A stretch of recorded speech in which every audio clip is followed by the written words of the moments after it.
Hey guys, this is Spartacus here, and we finally got ourselves a trailer and a roadmap for Season 6 of Black Ops Cold War and Warzone. This, of course, is going to be the final season for Black Ops Cold War, and so after this, we're on to Vanguard and starting Season 1 in that game. And so, anyway, there's a lot of stuff to cover in this video, so let's just go ahead and jump right into it. Before we get into the actual roadmap, I just want to show you guys this image right here, which of course are going to be the new 4 prestige icons added to Season 6, and gonna be honest with you guys, these icons look really good. Of course, it's no big surprise we're getting new prestiges with this new season, but either way, you guys probably didn't know what these icons might look like, and that's what they look like on screen.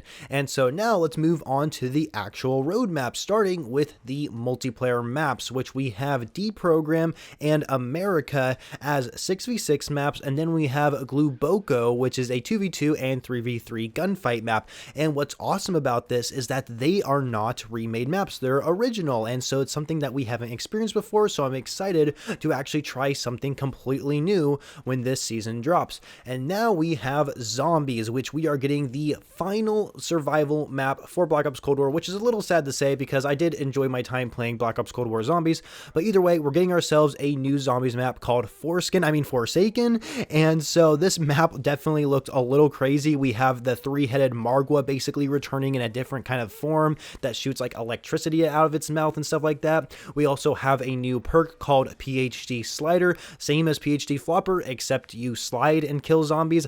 I don't really understand why they didn't just keep PhD Flopper. Like, they could have made it where when you consume the perk, you can just do the dolphin dive, and if you don't have the perk, you just slide. I'm not sure why they don't just do that, but either way, PhD is returning in a new fashion called PhD Slider, and so yeah, it's in the game. We'll have to see what the upgrades are. I'm really curious how that's going to turn out. And then we have, of course, the new wonder weapon called the Crystal Axe, which looks like it's going to be a melee wonder weapon, and I wonder if it's going to be one of those weapons where you have to put it in the pack-a-punch machine, or you have to do like certain steps to actually get different variants of it. Either way, it looks really cool, and I'm excited to use it. And then, of course, we have new support weapons. We have the Arc XD and the hand cannon. The Arc XD is, of course, just going to be the RCXD, except it's like powered through Ethereum crystals, so Arc XD, I guess, right?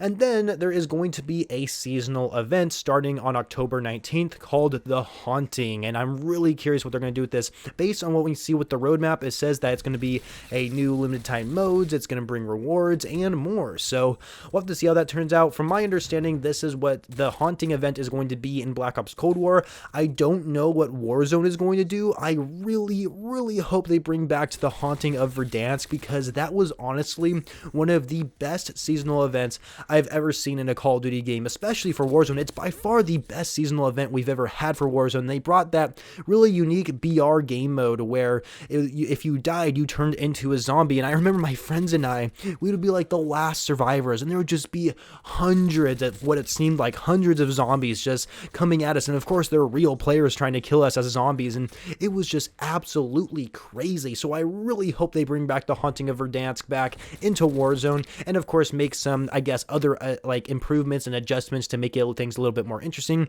Either way, the Haunting of Verdansk was awesome. And speaking of Warzone, let's go ahead and talk about what's going on over there. Of course, we have a new map update for Warzone because apparently a bunch of bombs went off, and now the whole like map, or I shouldn't say the whole map, but there's certain areas of the map that have just been like blown up. So Stadium has basically been like cracked in half, and then it kind of like seeps into like downtown. So like there's buildings in downtown that have fallen down, and then there's also World War II bunkers, which I guess are going to be like kind of these big area bunkers. I don't really know what's going to be down there. Probably a lot of loot that you can probably get, so we'll have to see how the World War II bunkers plays out. Hopefully we'll have some sort of Easter egg where you can like type in codes and open up secret doors and stuff. That was pretty cool when we saw when Warzone came out, and it's unfortunate we don't really see that anymore.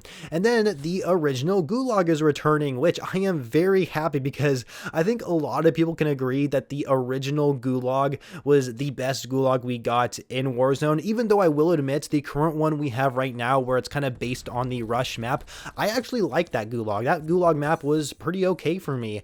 And so seeing that they're going back to the original Gulag before the new Warzone map actually drops, I think is a great idea, because we're not really going to be getting Verdansk anymore, so we're going to be getting kind of a new experience. And so the original Gulag, I think, is a nice touch. touch, and I'm excited to go back and get into the gulag and do that, which isn't saying like, that's not really a good thing, saying that you're going to the gulag because you basically died in the main match, but either way, original gulag is returning. Next, we have new operators. Mason is finally coming to Black Ops Cold War and Warzone, and then we have a new character named Fuse, who is essentially a bad guy operator.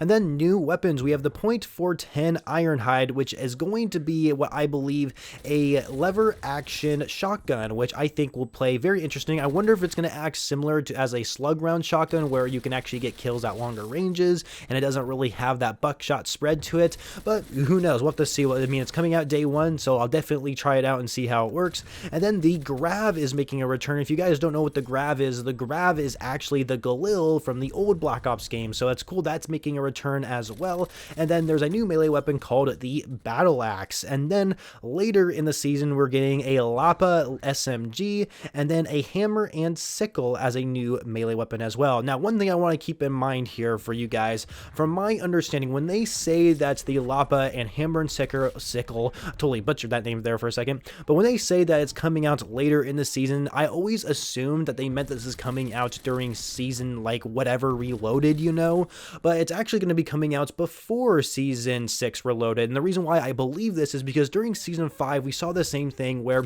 on the initial roadmap for season 5 there were some things that said in season, and sure enough we got some of those things before season 5 Reloaded happened. And so I believe the same thing's going to happen here. We're going to see the Lapa and the hammer and sickle actually come out before season 6 Reloaded, so I guess a couple weeks after season 6 they're going to be added to the game, which I think is awesome. I can't wait for that to happen. I love how they're putting out constant updates for Call of Duty now, giving us to play with a lot more weapons, which I just think is amazing. And then of course the last thing they show on this, I guess, roadmap is new bundles, which I'm not going to talk about because guess what? I don't give a shit about new bundles because I don't buy them. If you guys do, good for you, but either way, you're going to see them in the shop eventually, so I just don't see the point in talking about them. Either way, here you go, you guys. I'm sure you guys have seen gameplay and images on screen of the new multiplayer maps, the new zombie maps, and everything there is to actually see for season 6 when it does drop on October 7th. And so I'm pretty excited. You know, I'm going to take a break from Black Ops Cold War right now. I'm going to wait until season 6 actually comes out on day 1, and I'm probably going to try the zombies map right away because zombies has been really good to me this year. Like, I think a lot of people can agree that it was a lot more enjoyable than Black Ops 4 in certain cases, and so I think especially with the last map, Mauer der Toten, I think a lot of people like started to love zombies a lot more, and so I think Forsaken has a lot of things up its sleeve to give us something excited for. Keep in mind, this is the last zombies map coming to Black Ops Cold War, so after this we're going to be getting Vanguard zombies, so I'm really curious where the story is going to end up at the end of Forsaken. And so same with, I guess, multiplayer as well, even though multiplayer and zombies basically have the same storyline if you really tie everything together.